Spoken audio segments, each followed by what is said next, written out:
focused on delivering beneficial information on everything to do with products and services that can improve your life. This is Experts on Call on AM 650. Welcome back to Key Pacific's Talk About Strata. I'm Sterling Fox. My co-host is the Executive Director of the Condominium Homeowners Association of British Columbia and Vancouver Province condo columnist Tony Giventu. And our special guest tonight is the Acting Chair of the Civil Resolution Tribunal. Cheryl Vickers is with us, about a year away from actually being handed the gavel and getting down to it. When this all gets up and running, though, Cheryl, and we have this online, this new virtual environment in which to resolve our disputes, hopefully in more timely fashion. Suppose, though, I go through the dance and I get my outcome. The decision is handed down, and I'm not the least bit happy with it. Is there recourse for me, or is because I've decided to go to the Civil Resolution Tribunal, you get what you get, and that's that?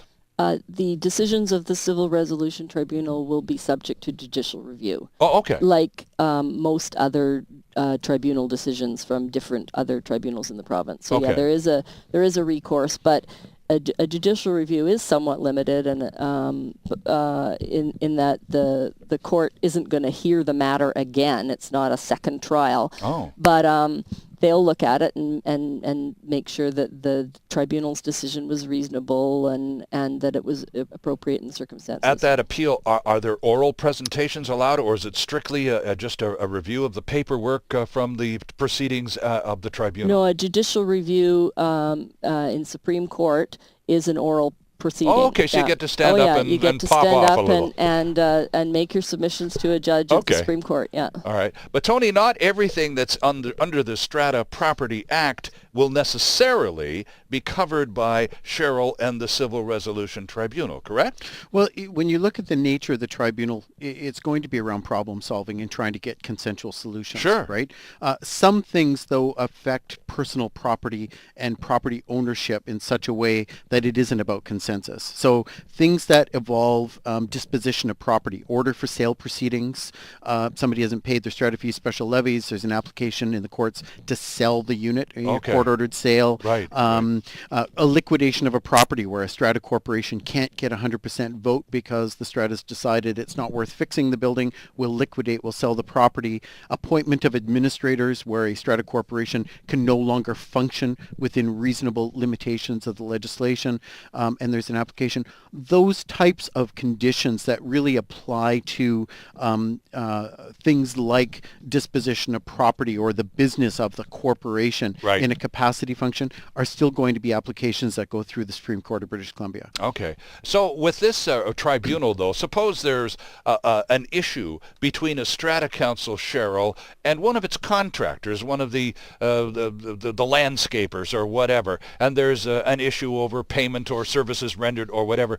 Could that be dealt with by the tribunal, or is this specifically just about strata owners and their beefs with their strata councils? It could be dealt with by the tribunal if it's within the $25,000 jurisdiction of a small claims dispute. Okay. That wouldn't be a strata dispute. That's not a dispute under the Strata Property Act, but it could be a goods and services dispute that normally you would take to provincial court, to small claims court.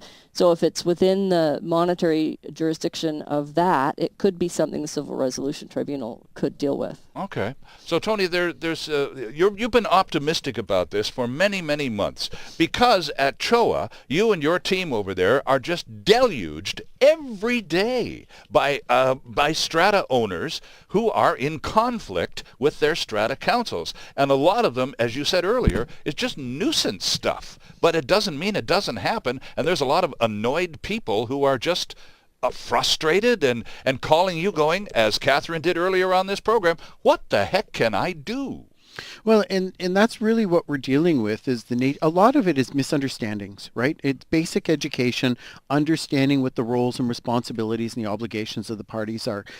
Strata corporations are managed by volunteers, right? It's a volunteer council. They have no more knowledge generally than the average owner within the strata corporation has. Right. They're all coming at this from the same direction. And as Cheryl said, the intent of the tribunal process will be to make it accessible to the average person in a strata corporation. Right. We can get on online. We can help to go through the toolkit system. We can go through the preemptive system of trying to diagnose our problem, what our solutions are, what things haven't we tried that we need to try. Right. And if all else fails, we can move into the next part of filing a claim and asking for a hearing process, asking to take this to the next level where there is a case manager of sorts who's now involved. And just being able to take those resolutions, those problems, and find some consensual resolution, and at the same time trying to provide a level of education to the users will help to transform the communities. Cheryl, I think the part that I'm most appreciative of is your desire and willingness to work hard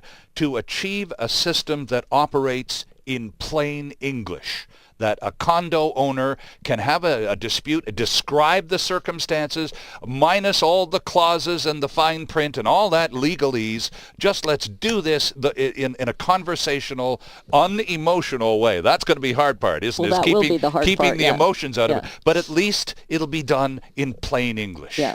No, this is not going to be a process that requires people to make pleadings as they would in court, or Right. to fill out forms. They will simply go online.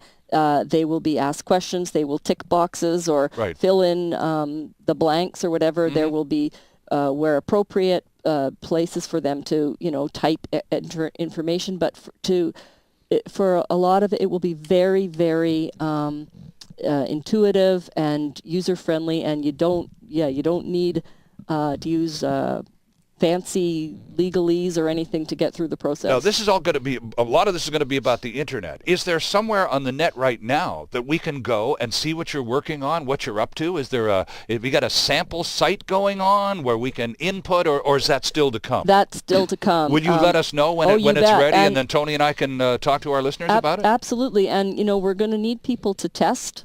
We're going to need beta testers. We're going to need... Oh, terrific. Okay. Once this stuff gets built. So, yeah, for sure. I'm hoping that we can get a website up soon so that people can follow what's going on. Right. And, yeah. And in the meantime, fantastic website, CHOA, CHOA.bc.ca.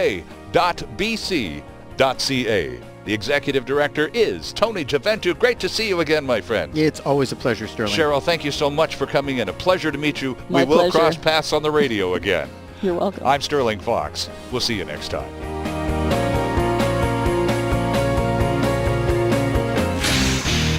Howdy ho, neighbor. What is with the canoe